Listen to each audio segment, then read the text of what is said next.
Hello, everyone, and happy Thursday. Welcome back to another Voices of Resilience. My name is Nathan Hofer, and I am with the Lost&Found Association. If you don't know who Lost&Found is, and you're just here because of our wonderful guest who's going to be joining me shortly, Dakotah Jordan, that's totally a valid response. But I'm going to give you a little bit of a background about who we are quick and why we do Voices of Resilience every week. So we are a local nonprofit based out of Sioux Falls, South Dakota, and we focus on building resilience in young adults as a form of preventative mental health to end suicide. We believe that through our work and the many partners that we get to connect with, such as our guest today and all the guests we have every week on Voices of Resilience, that we can be a part of ending suicide for young adults in the region and across the country, which is, that's the goal. That's the goal. I say every week, I want to work myself out of a job. I want to live in a world where we don't have to worry about this kind of stuff. So if you want to, like I said, we do this every week. We spend some time right here on Facebook and YouTube Live where we get to have wonderful guests who share their stories, and we get to talk about resilience and all sorts of other stuff throughout this time together. And before we dive in, I have three housekeeping things. One,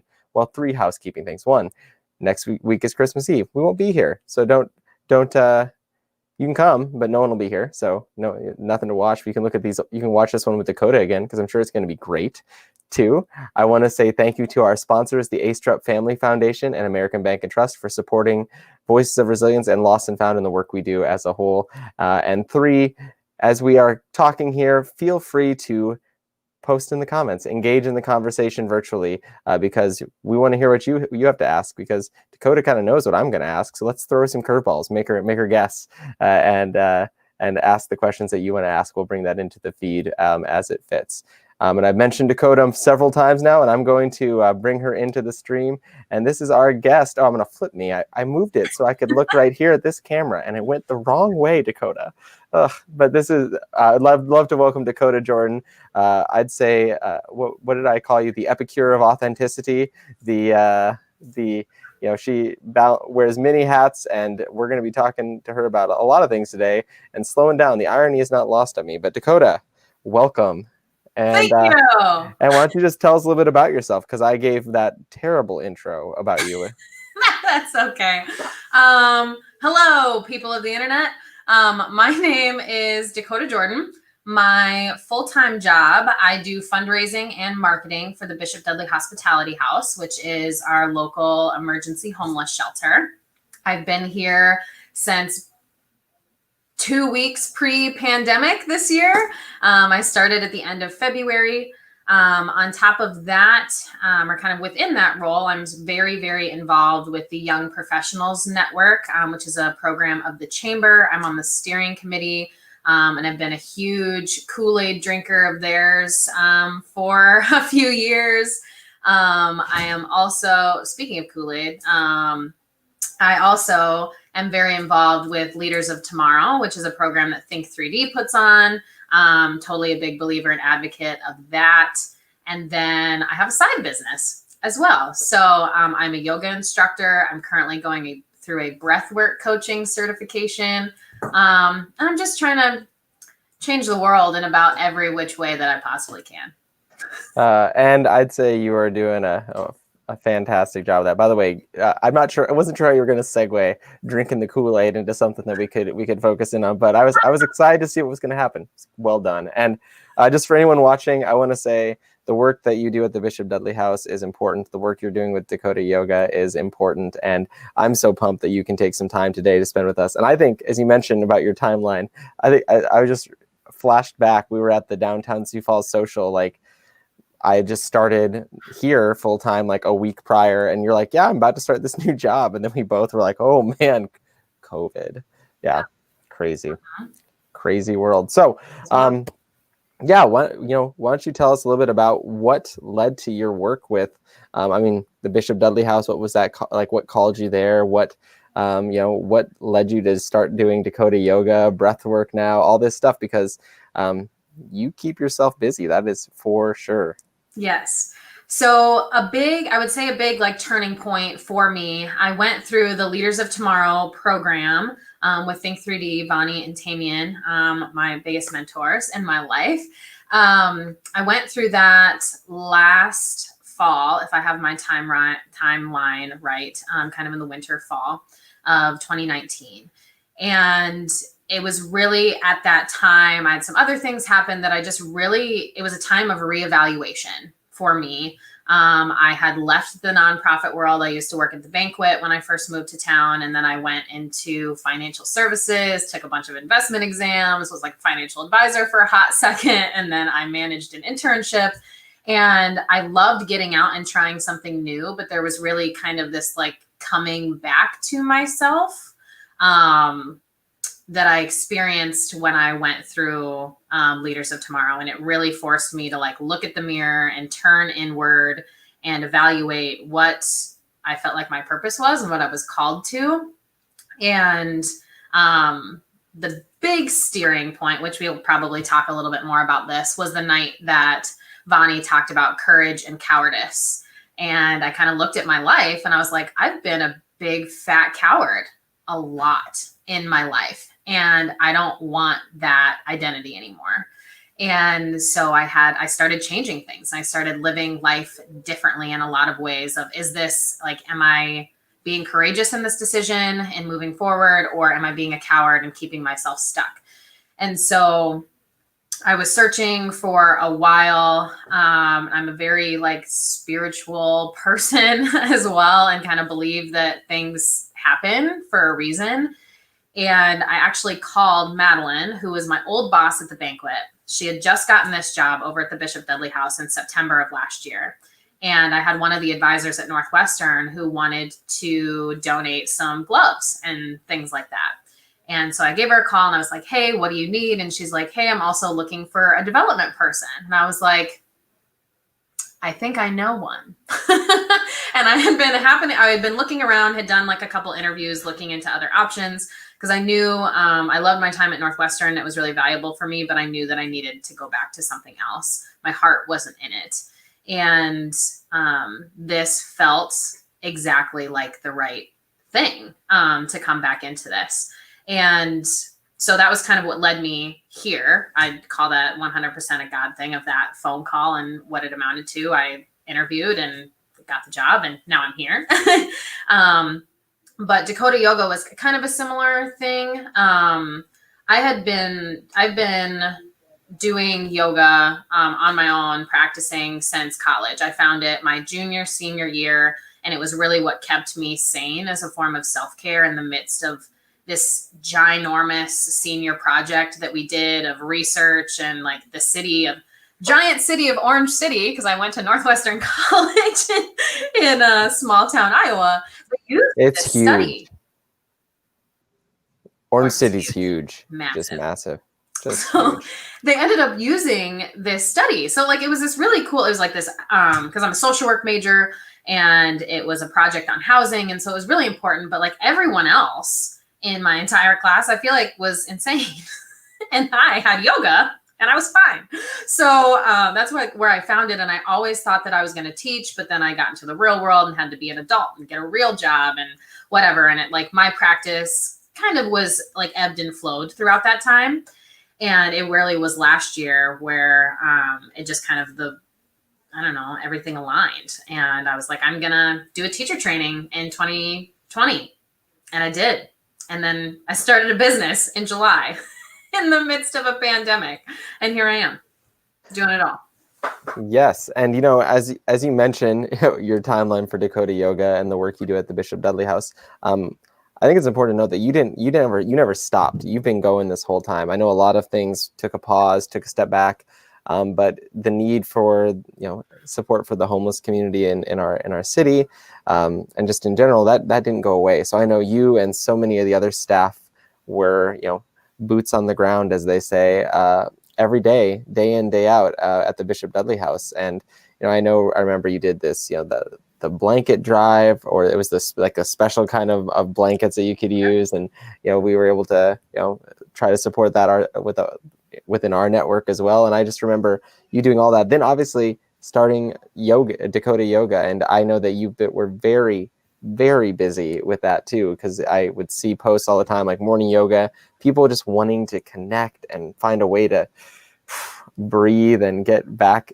in touch with other people and the world around them. And so how are you able to like maintain your focus on the work you were doing in the midst of the pandemic, and also, you're adding new things, you're in a new job, added a new job, dealing with unprecedented circumstances, which is a phrase I'm tired of saying, unprecedented, blah, blah, blah. But you had to deal with all that, and you never stopped. So how did you maintain your focus and your ability to, keep moving forward in that space?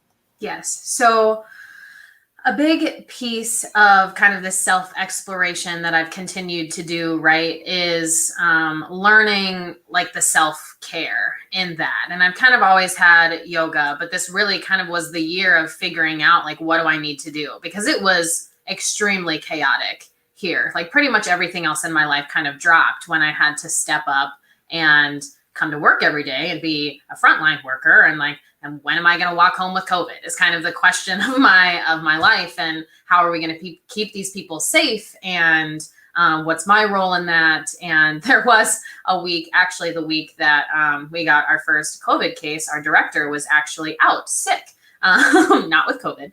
And I was kind of put in charge when I was like 3 weeks into this job and didn't know what I was supposed to be doing. And it really challenged like and on all of those leadership skills that I have, supposedly built being in all these leadership courses, right? So I've had to step up in big ways that have been really hard, really scary, but really good for me. And a big thing that I have found is nature is really important to me.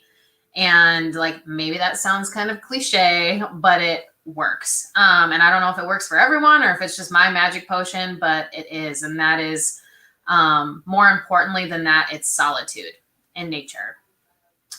As a person who has been a very extroverted social human being my entire life, I was very lonely and afraid to be by myself. And this was the year that I figured out how to be alone and do things alone and be safe within my own mind. Because I spent a lot of time working through that. And then nature has really been that like peace giver for me. So I take trips, and whether those are short trips or long trips, and I go out in nature by myself. And that is the time that I clear my head and recharge. It doesn't take a ton, honestly, to recharge my batteries because I can go at a pretty high volume, but I know when I'm running out and I take those trips. And that's that, along with breathing and yoga, and just that has been big tools I've used. Mm-hmm. And you mentioned two things that I would love for you to expand on. One was solitude versus, and I'd like you to, we talk about the pandemic, we've focused on isolation a lot, like we've been fearful of isolation, and solitude is, similar in nature to that, but it's, a choice, a decision. Mm-hmm. And the other part was, you could tell when you needed to recharge your batteries. And I think so many people don't know what that looks like for them, how to get in tune with themselves until, for myself, past Nathan, and I know many others in my network of people who they know when their batteries are drained because they have really run themselves to the point where they have nothing left. It's not that they're down to 25%, they're down to 0%, running on negative 0.1% somehow. So what is it that you have found to help yourself within your own self? Obviously this is different for everyone. Identify what that looks like when you are in need of some recharge. Yes. So the solitude piece, this year. So again, I mentioned like nature. I had never really been a super naturey person. Like I didn't grow up that way. My parents didn't really give me access to it. I didn't really have access to it in college. But I knew that it was something like the little pieces of it that have kind of dropped in on my life has been really meaningful to me. And so this was kind of the year that I was like, all right, I'm really going to like run with this thing. And part of doing the solitude was just that I was tired of waiting for other people to like take me camping or go hiking with me. I'm like, girl, you just got to learn how to do it yourself. And so with all of that in mind, I typically every single year, my parents come up and we go out to the Black Hills. That's where I have family out there. and we spend Labor Day with the long weekend. And it's like the one time of year that I know that I'm going to go to the Black Hills, which is my favorite place ever. And at least so far in my life, I haven't traveled that much, but I think it's still pretty amazing.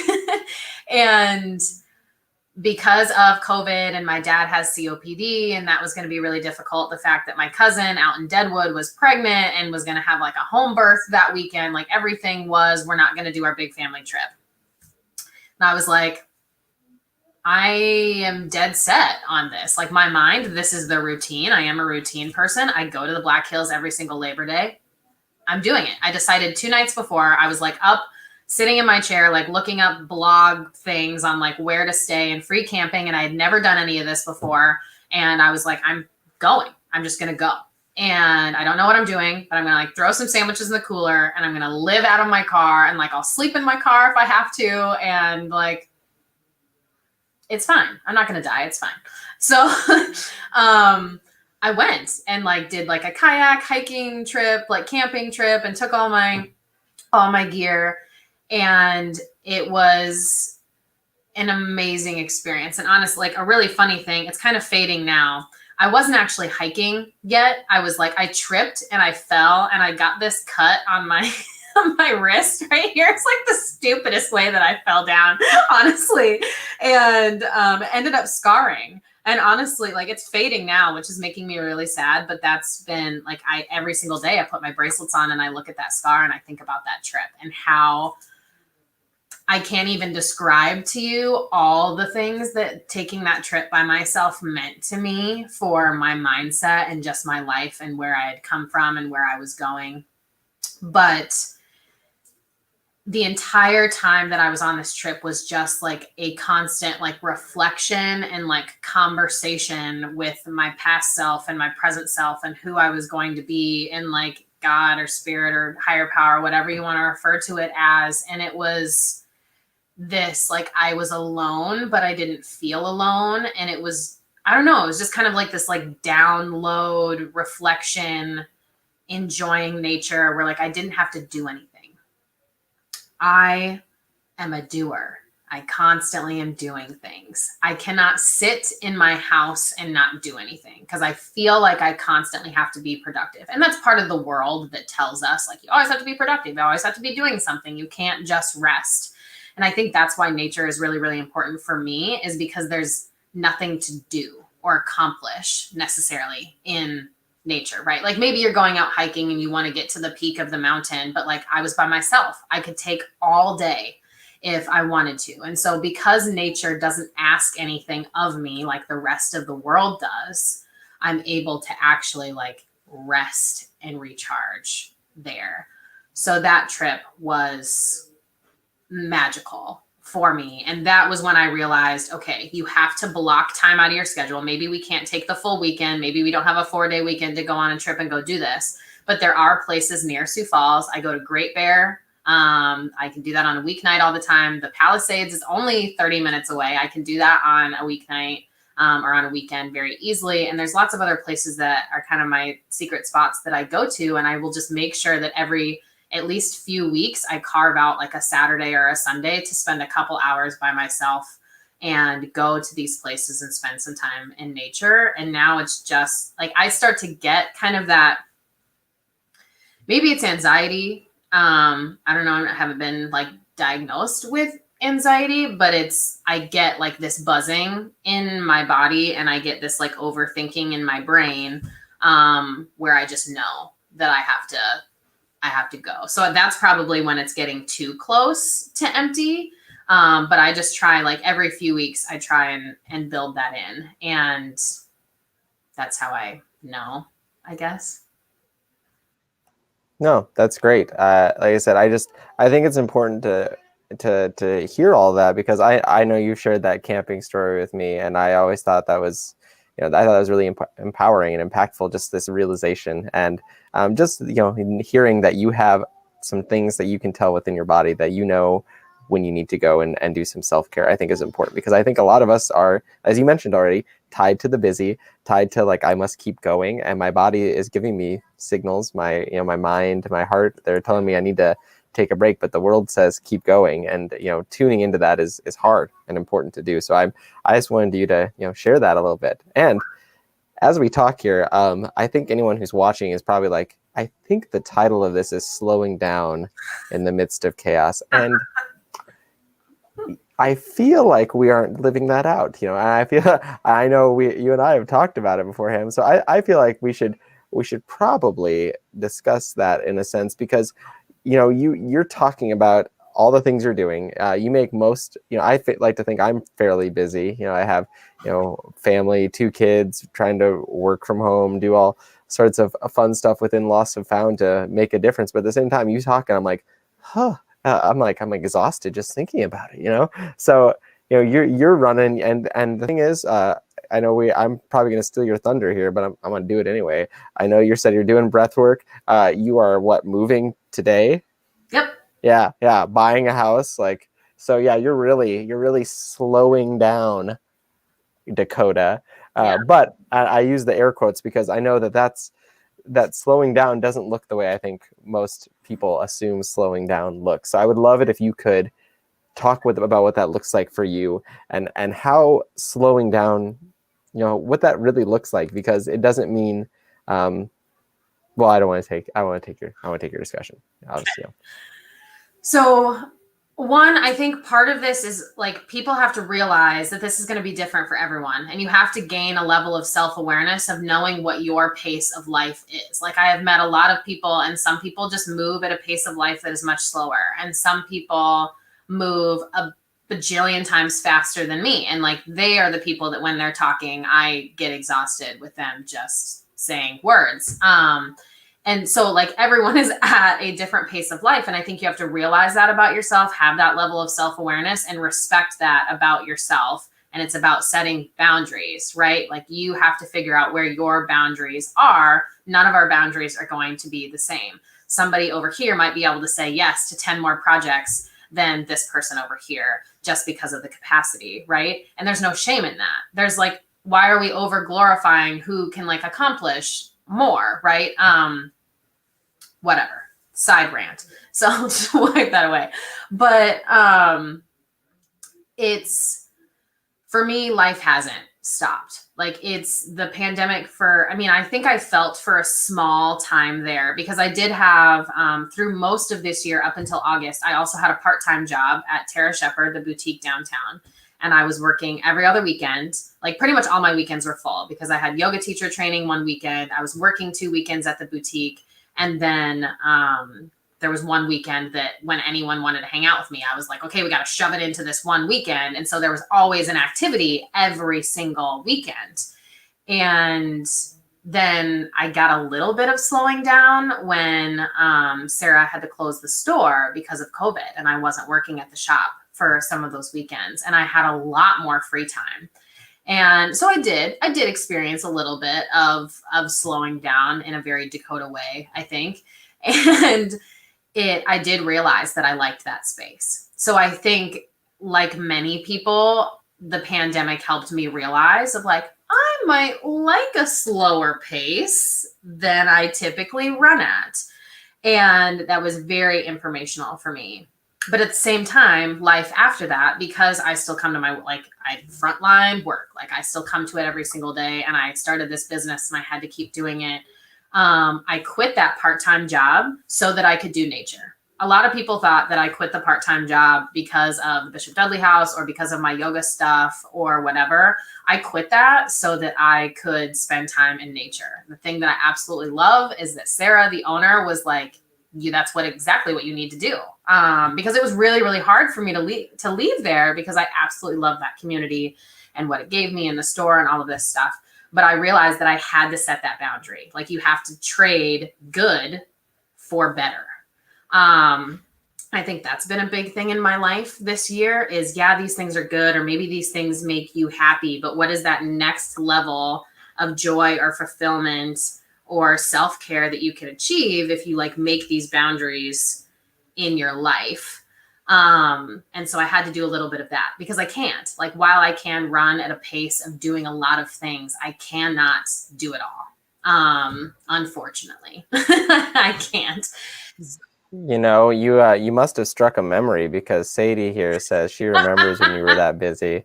Yeah. Yeah. It was a lot. So it's, I love it. Hi, Sadie. It, I do. And I run at these paces, but it's through a lot. Like for me, in yoga, we talk about your personal practice. And so whether you're doing breath work or you're doing meditation or you're doing the actual like yoga poses, which we call asana, which most people think that the poses is all that yoga is, but there's a lot more to that. For me, my personal practice turned into laying on my floor with the lights off, turning some like meditative or like indie folk music on in the background, like lighting a candle and literally just breathing and existing. And that was all that I had the capacity to do for probably a couple months, or at least a month. I don't know. I have no concept of time half the time, but like probably for a month, like I wasn't practicing my poses. It was just laying there and decompressing at night because everything was so much. And it has been, and people feel that this has been like the fatigue of dealing with this pandemic and all of life and everything keep moving forward. It's exhausting. And so that's what I did. And so that was part of my slowing down. Like maybe on the outside, it doesn't really look like I slowed down. I'm still doing all of these things, but then I was coming home and every chance that I could, it was just laying in the dark, staring at my ceiling, just going into la la land to try and decompress and give myself enough energy to get up and do it again. So I would say behind the scenes, I've slowed down a whole lot more than I ever did before, which is the stuff that people aren't going to see. Right. And I've tried to be like a little bit more like vulnerable or open or like authentic about that, like through my social media of like, these are the things that I do, and try to normalize that a little bit for other people of like, yeah, it might look like all this fun doing all these things all the time, but I've spent just as much time as anyone else crying on my floor in the dark through all of this stuff. And that's completely normal. It's been a tough year, man. Like it's okay. You don't have to achieve everything. You don't have to do it all. And you can cry in the dark and sit there and breathe. And it's still yoga. So, yeah, I've slowed down behind the scenes and I've let myself just have that rest where it wasn't even like productive self-care, like what people would say. Like, no, it's just literally just laying there in the dark. But life still goes on. Mm-hmm. And I think it's important that as you talk about it, you're pointing out that slowing down isn't stopping. And I think when we think of slowing down, it means like, and there are two things to come back to. One is I have two comments, and one of them ties directly into a question I had. So I'll get to yours, Terry, in a second. But Sadie had a question here for you. So like I said, we want to engage with the community, and we have people asking questions, and you don't want to ask me, who cares? But talking about setting boundaries so you can set time aside to slow down. I know that's hard because you already touched on it. You said the world glorifies busy. Like whenever you talk to someone, almost always like, how are you doing? Oh, I'm real busy. I'm so guilty of it too, catching myself being like, oh yeah, I'm so busy. I don't want people to know that I have I don't want people to think I have spare moments I'm just wasting. Like it's just like I've always got to. The kids are crazy, which they are. They are crazy, but it's So, but like, what advice do you have about boundaries and setting time aside for that slowdown? Yes. So I think I had to, you have to first set aside the time to spend with yourself to really do that inventory of what matters the most. I am someone who likes doing all the things, right? Like if someone was like, hey, do you want a part-time job here? I'd be like, that sounds fun. Let's do that. Or like, hey, do you want to come do this thing? Like, hey, do you want to hang out with us? Hey, do you want to do this? Yes. The answer is pretty much always yes, because I'm down for anything. It sounds fun. Like I just want to be in the fun. But I started realizing what I was losing through that. And like I said, with the Tara Shepherd job, it gave me so much. The community, the conversations, the extra cash in my pocket, like all these things like that were really, really good. But I realized that I wasn't able to spend that time by myself. And I had been talking about for years. I'm like, I just want to go hiking. I want to be a hiker and I want to go out in nature and I want to do it. And it's like, girl, if you're working every single weekend, you can't go hiking because you have a full-time job and that's the only time that you can go. So do you want to work at this boutique that you absolutely love? Or do you want to go and do this new thing? Like you have to learn to let stuff go. And like a friend asked me to go hiking the other weekend. And I was like, I have to do it alone. Like it's my time. I have to spend this time by myself. Of course I want to hang out with you. Of course I want to do this, but I need this space. And I think finding people, so relationships, and we can talk about this a little bit, but relationships has been really, really big for me this year. And the people that I have really close to me now, I am like, they know everything. There is a level of vulnerability and openness. They know me mentally, spiritually, physically, like they get all of it. And so they know when I'm not kind of acting within my boundaries, I guess, so they can kind of challenge me on that, or they respect it. When I say, hey, I can't do that because I need to do it by myself. These are not the friends that are getting hurt because of that. They're like, oh, like Dakotah needs her time. They're not going to push me on that. So I think finding the people that will honor your boundaries, that you can be vulnerable and honest with. But I think you have to take that time and realize, what are you sacrificing without it? Like sometimes you got to trade good for better. I guess I don't know if that's actually advice or if that's helpful to anyone, but I think that's where my mindset's been.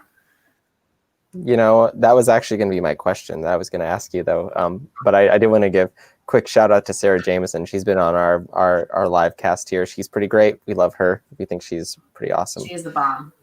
And Terry here says he also lays in the dark for self-care from time to time, sensory deprivation. It's a busy world, loud world, a lot of things going on. But the post that Terry put in here before that I was going to ask a question on is trading good for better. That's a scary concept, because good, we know it. It seems to be that when you're looking is that what is better, you don't know that it's better until you do it. But it takes a level of courage, a level of determination, for lack of I'll use my favorite word, resilience, to go and take that step forward. So what helped give you that courage, that ability to leave? Like you said, good, it was great, wonderful people, wonderful place, wonderful thing to do, but what was it that gives you that courage to keep pushing for better instead of settling for good? Yes. So a conversation, this has been huge for me this week. So I think identifying fear in your life.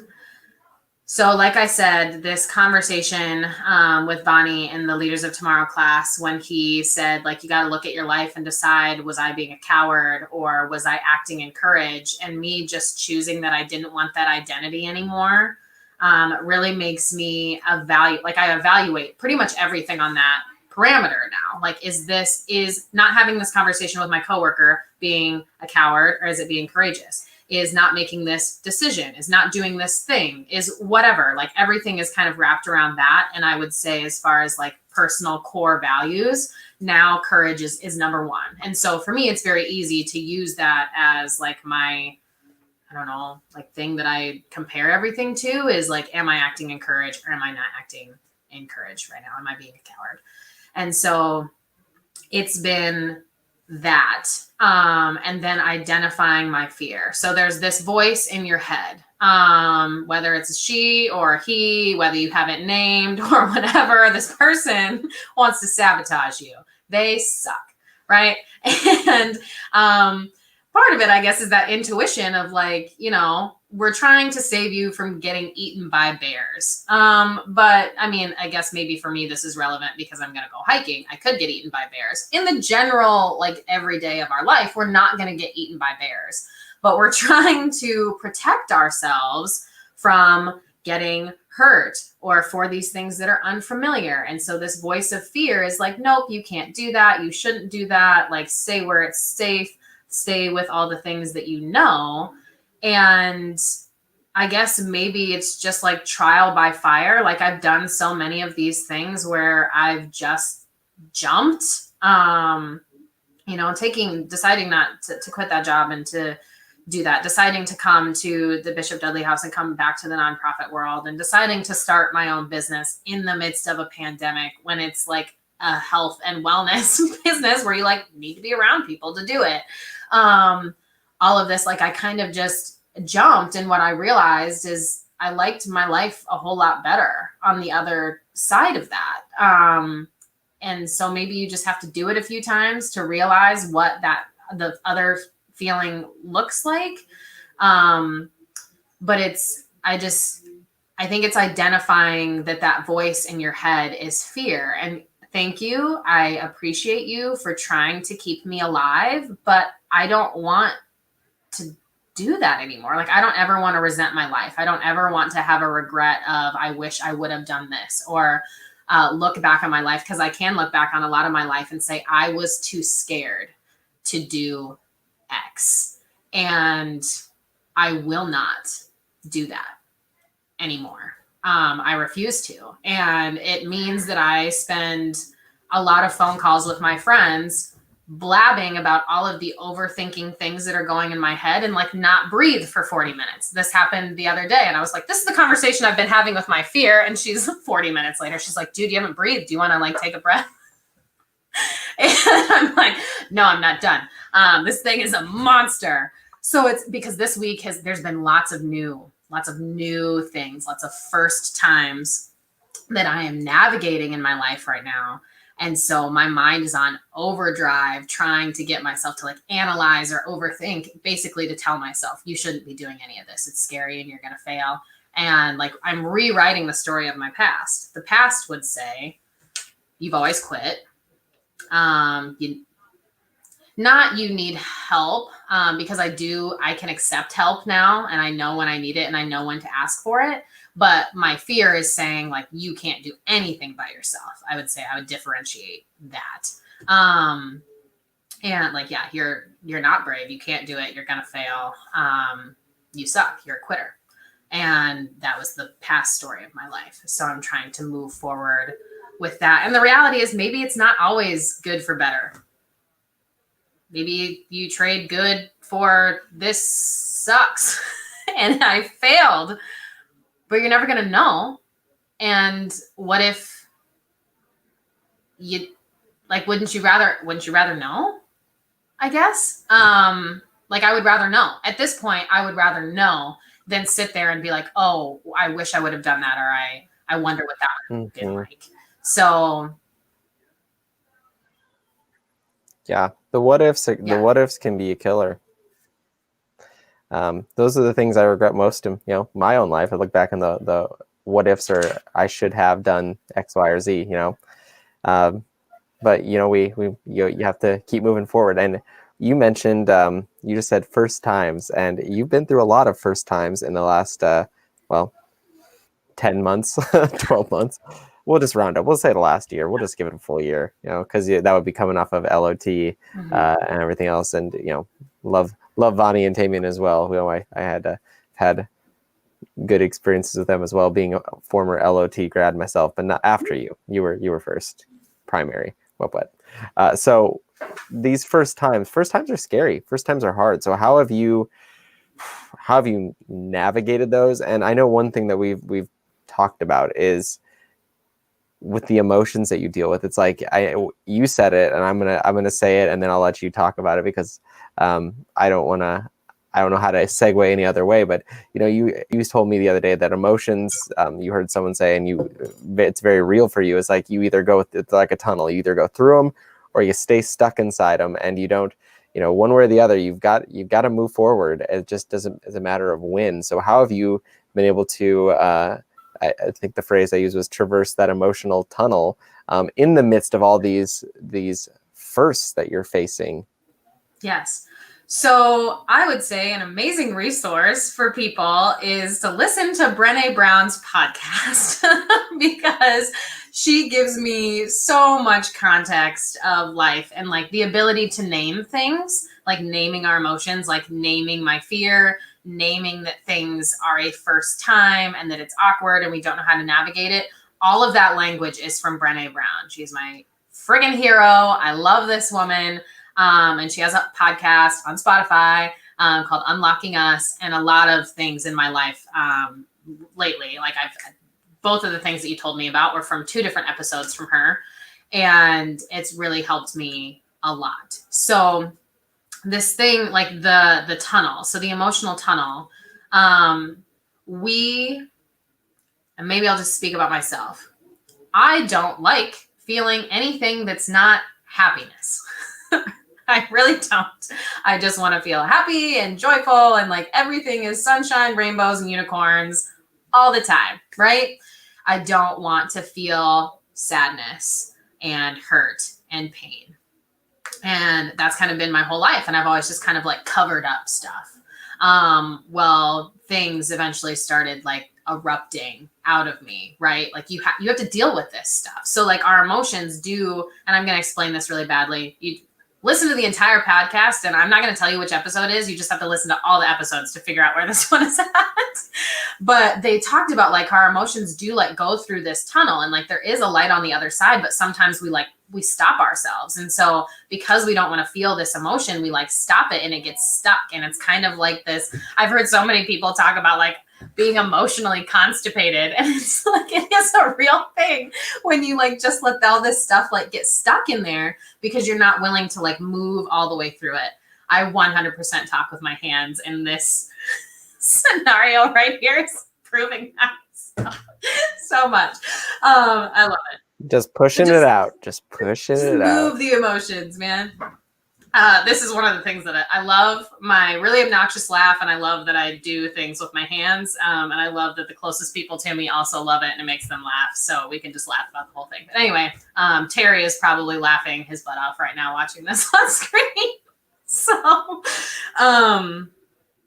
you do, like, you have to choose to move through it. So for me, that like the bad feelings that I don't like having, I've had to sit down and force myself to journal it out, to move through it, to name it, to explore why I'm feeling that way, and to really dig into it. And it sucks. It really sucks. But once I move through it, then I can let it go. And I could never let it go before because I was just trying to be like, oh, I feel sad. Like, let's turn on a funny TV show. Let's call our friends. Let's do something.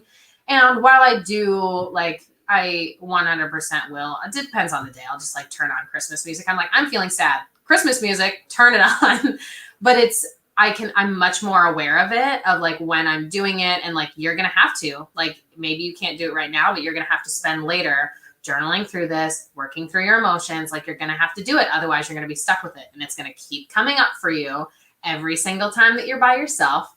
And so you gotta make that space somehow. And I don't know what that is, whether that's meditation or whether it's yoga or whether it's journaling or whether it's like breaking plates and screaming into the void.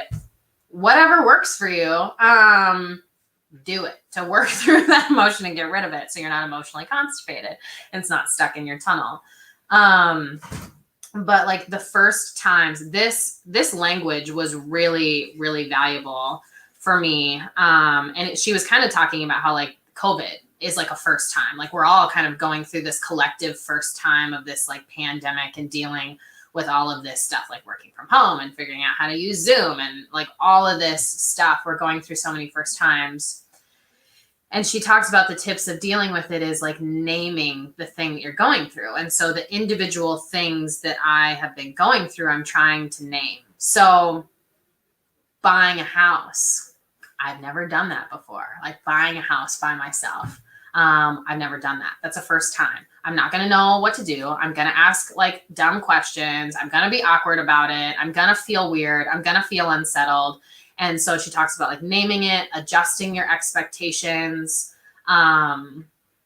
I should have left my notes out so that I had all of these things on here, but like, kind of like changing the narrative around it and like saying like, that's okay. I've never done this before and it's going to be weird and it's going to be hard, and like navigating new relationships and like a new job and everything, like liking myself, like self-love has been huge for me this year. So like, how do I act as a person who is fully in her confidence and enjoys who she is and likes who she is? Like that's a first time, because I haven't necessarily done that before, And so like all these things, being able to name the individual things that I'm doing, changing my perspective and my expectations around what that's actually going to look like. And maybe it won't be as perfect as I want it to be in my mind. And then allowing myself to rest and recover and get comfortable. Like she talks about embracing the suck and getting comfortable with being uncomfortable. If you're going to live a full and courageous life, I think what I'm finding, if I know anything from experience right now, it might constantly feel unsettled. And I'm not used to that feeling because I'm used to being a coward and sitting in safety. So right now, all of this unsettledness, all of this, like the fact that my mind is on overdrive and I like can't get out of my head and everything feels unsettled and everything feels new and it feels like it's moving at 1,000,000 miles an hour. And I'm like, what the hell am I doing?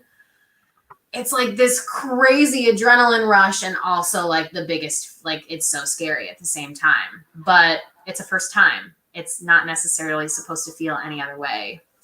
And I'm really trying to get comfortable with it right now. Yeah. And I don't think you ever do, really. You just kind of get more able to accept it. By the way, Sadie liked the phrase emotionally constipated. She's going to use that. So that's good.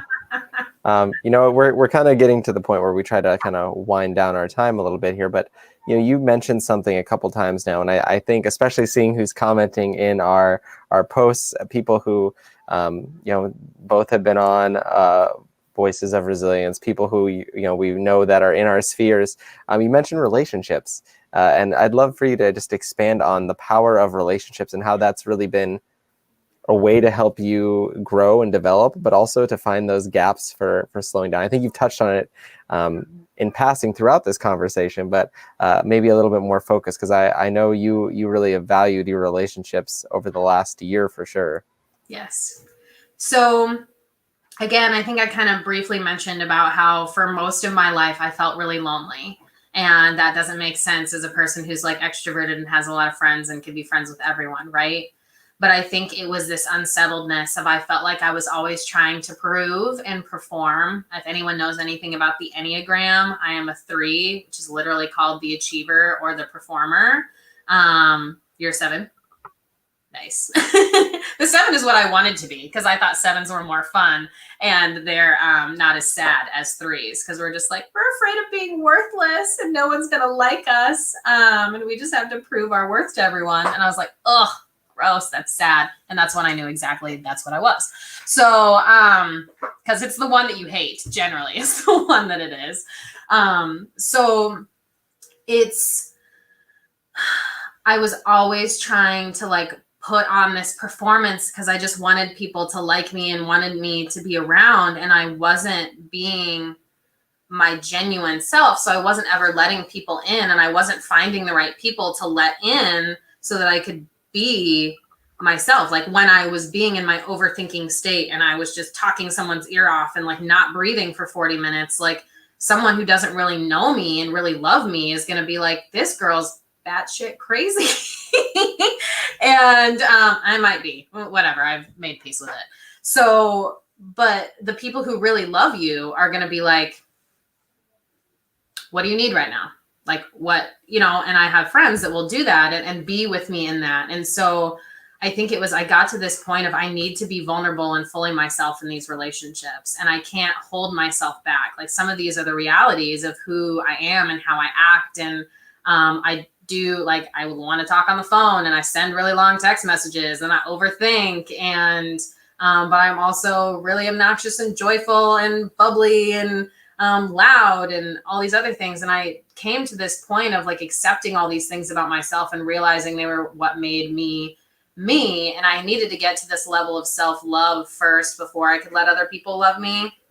And I made relationships I don't know if anyone else does like word of the year, but I made it my word for 2020. It was really important for me to find my inner sphere of people that I could really trust and be with, and who like accepted me and loved me for who I was. And at that point, no one else really mattered, right? And a lot of those relationships were formed through Leaders of Tomorrow, my accountability group. Shout out to Sadie and Kayla, kind of the OGs in that, and Zach as well. But our like those relationships got even deeper, and like I know them and they know me on an even deeper way. And having that accountability was really meaningful. And like Terry and JJ, I knew Terry before, but like JJ was a relationship through LOT. And it's just like, maybe it was like the shared experiences. Like I was given this ability to like go deeper on a level with some of these people because of that shared experience. But I don't know, I just started like letting these people in and telling people what they meant to me. Like that's really big for me now. I just did this with one of my coworkers the other day, and he was like, wow, that's really like, I didn't know that like I meant so much to you, and like you mean a lot to me, and like, hey, we should like hang out like actually outside of work. And like I wish more people would do that, like tell people like what they mean to them. And like he could notice it in like his other relationships, right? Of like, there was times where I feel I probably should have said something to someone that they meant so much to me, and like relationships fell apart because like the expectations weren't there. And so a lot of this, again, I learned in Leaders of Tomorrow of like communication, but it was, you have to tell people what they mean to you. You have to be open and honest and vulnerable. You have to bring your full self to the table. And that's really scary. And people might reject you and might not want that, but they don't matter. And there are people out there who will fully accept you for who you are and love you for that. And I know that these closest friends to me, I know that I'm a high achiever and I do a lot, but I know that if I told them that I wanted to quit all of it and just do something like, I don't know, and this is like no shame in anything that I'm going to name, but like if I just wanted to like go work at a coffee shop, they'd be like, I still love you exactly the same. I don't have to achieve anything. And those relationships, having that and being in constant contact with those people, to me now, that's really the only thing that matters. I changed my priorities. My priorities changed from achieving things to loving people, finding people that loved me, and my life changed when I did that. I love that. And kind of as our last little bit here, final thoughts.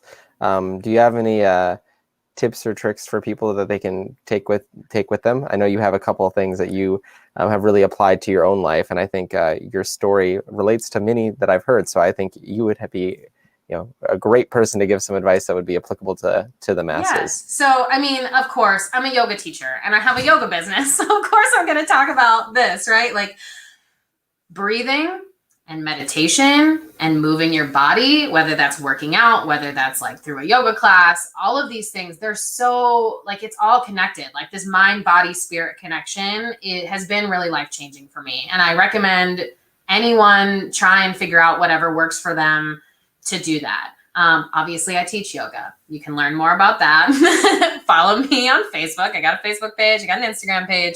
I host meditations. Nice. Hitting it with the link. I like it. I can't get my fingers in the frame. But I host meditations on Instagram Live on Monday and Wednesday nights at 9:30 p.m. I host classes on Tuesdays. There'll be more coming. Hike and yoga events are coming in 2021, so we can get outside and be in community together. But spend time outside, even in the cold. Yes, I recommend it. Breathe through your nose. Inhale through your nose. Exhale out your mouth. But like pause and breathe, and whatever, like find meditation that works for you. Find a way that moving your body works for you, and find people that you can be with. Like relationships, yoga, meditation, breath work has been the most and nature has been like the most life-changing thing for me. So I'm not saying that my exact way works for everyone, but I would say try it before you knock it. And use those as tools. I mean, I would have a million other things that I can't all name right now because you put me on the spot. But if anyone ever wants to talk about like specific tools that they can use to help themselves calm down, I 100% would be willing to talk about it. And at the end of the day, just turn the lights off, lay on the dark, stare at your scaling, put on a meditation playlist from Spotify, and just be. You don't have to do anything else. Just let yourself be. That's the biggest thing you can do. That's awesome. Thank you so much, Dakotah. And I'll toss it up again. If you want to connect with Dakotah on Facebook, facebook.com/Dakotah Yoga. If you want to know more about the Bishop Dudley Hospitality House, which I recommend because they're great and they're doing awesome work, check them out here, bdhh.org. And if you're just looking to connect, I got to throw it in here, our own little plug. We're here. That's our tagline. It's also who we are. We are here. So if you want to connect with Lost and Found, social media at Resilient Today. We're on Facebook, Instagram, apparently TikTok. Not apparently. It's just weird to say. We're on TikTok now. You can find us there. Well, over there. I don't know. Directions are hard. I don't know. It's this way. Everything's backwards. It's over there. So you can find us on TikTok as well. So feel free to check with us on social media. You can hit us up on our website as well, resilienttoday.org. And connect. And just a quick two couple things here before we go. Terry saying sharing your whole self, very inspirational. Sadie in true Sadie fashion. My gosh. The most I love my friends. The most Sadie Swear statement I've ever seen in all my days. Right there. So once again, we will not be on here next week, but following this, we're going to share our lineup for the month of January. And then we will have a special New Year's Eve Voices of Resilience with Nicole Phillips, a fan favorite and a good friend of us, of our organization, and myself. So we'll be back on the 31st and we'll be gone next week. So Dakotah, thank you so much for being here with us today. We really appreciate it. Love it. Fun. And I feel like I wish we had 30 more minutes because I feel like we didn't cover some things that I'd love to talk more about. But I guess we'll just have to have you on again. Yeah. And you can call me anytime. Anyway, I love talking on the phone. Apparently I'm an old lady. I love talking to my friends on the phone. So that's what phones are for? I thought it was just for texting. Who knew? Anyways, feel free to connect with Dakotah or Lost and Found. We're happy to be here. We're happy to connect with you. And have a great day. We'll see you all on the 31st.